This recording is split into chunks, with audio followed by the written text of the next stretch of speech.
Halo, bersama kami lagi di sini Data Ringkas. Hari ini kita bakal kupas tuntas soal badai yang lagi menerpa Rusia. Ya, di balik berita-berita utama, ternyata ada harga yang harus dibayar mahal dari perang ini. Dan ini jarang banget loh dibicarakan. Nah, ini dia pertanyaan besarnya. Dengan sanksi sebanyak itu, kok bisa ekonomi Rusia kelihatannya baik-baik aja, bahkan katanya tumbuh? Apa yang kita lihat di permukaan ternyata bukan cerita lengkapnya. Yuk kita gali lebih dalam lagi.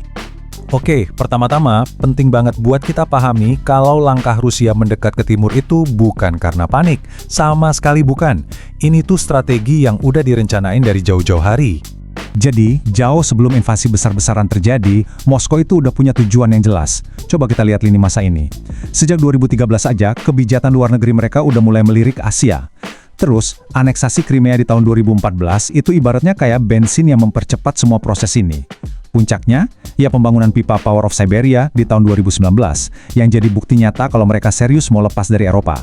Jadi, sekali lagi ya, ini bukan reaksi saat, tapi emang strategi jangka panjang. Lalu tibalah tahun 2022. Ini titik balik yang mengubah segalanya.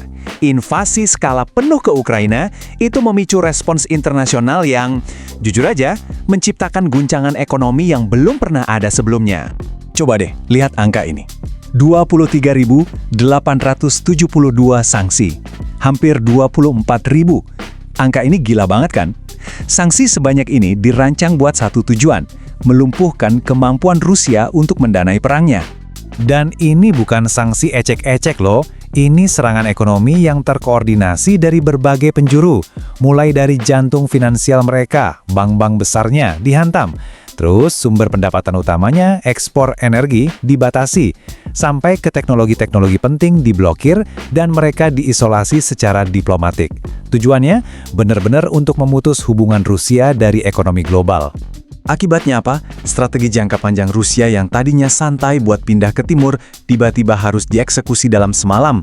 Ini bukan lagi soal rencana, tapi udah jadi perebutan pasar yang serba cepat dan bisa dibilang putus asa. Dan kalau soal minyak, ya mereka bisa dibilang cukup berhasil. Grafik ini nunjukin dengan jelas banget. Hampir semua ekspor minyak mentah Rusia, sekitar 90%, itu berhasil dialihkan ke dua pembeli besar, Tiongkok dan India. Nah, inilah yang menciptakan ilusi, ya, semacam ketahanan ekonomi jangka pendek yang kita lihat di permukaan. Tapi cerita soal gas alam, wah ini beda banget. Gak kayak minyak yang gampang diangkut pakai kapal tanker, gas itu butuh pipa. Masalahnya, Rusia nggak punya infrastruktur pipa yang cukup buat ngirim gasnya dari ladang-ladang yang tadinya buat Eropa ke pasar baru di Asia. Ini yang bikin cadangan gas mereka jadi kayak aset mati. Dan yang lebih parah, ketergantungan mereka ke Tiongkok jadi makin besar. Tiongkok sekarang jadi punya kuasa buat nentuin harga. Oke, sekarang kita tinggalin dulu soal ekonomi. Mari kita beralih ke harga yang sesungguhnya, yang jauh lebih mengerikan, krisis demografi yang lagi melanda Rusia. Ini, jujur, adalah bom waktu yang tersembunyi. Kutipan dari Harley Buzzer ini kayaknya pas banget buat ngegambarin situasinya. Dia bilang, Putin telah mengubah krisis yang menakutkan menjadi sebuah bencana besar. Dalam banget kan? Masalah demografi Rusia yang dari dulu udah ada, sekarang jadi bencana besar gara-gara perang. Dan datanya ini benar-benar bikin kaget. Proyeksi PBB nunjukin kalau populasi Rusia bisa menyusut antara 25-50% di akhir abad ini.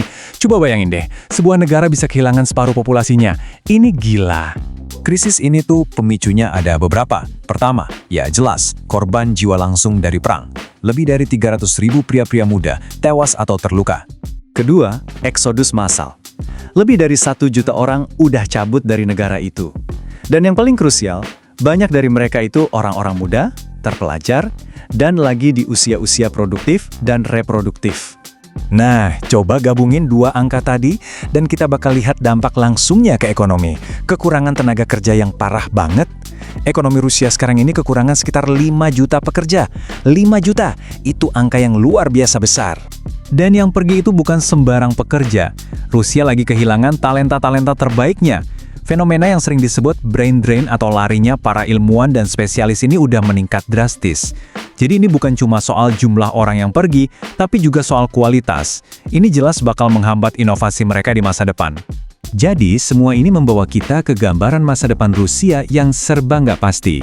Di satu sisi, kelihatannya ekonomi mereka kuat buat jangka pendek, tapi di sisi lain, ada bom waktu demografi yang siap meledak. Nah, disinilah letak inti permasalahannya.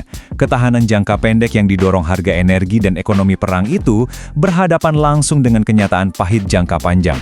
Populasi yang hilang, kekurangan pekerja, dan ketergantungan yang makin menjadi-jadi pada Tiongkok.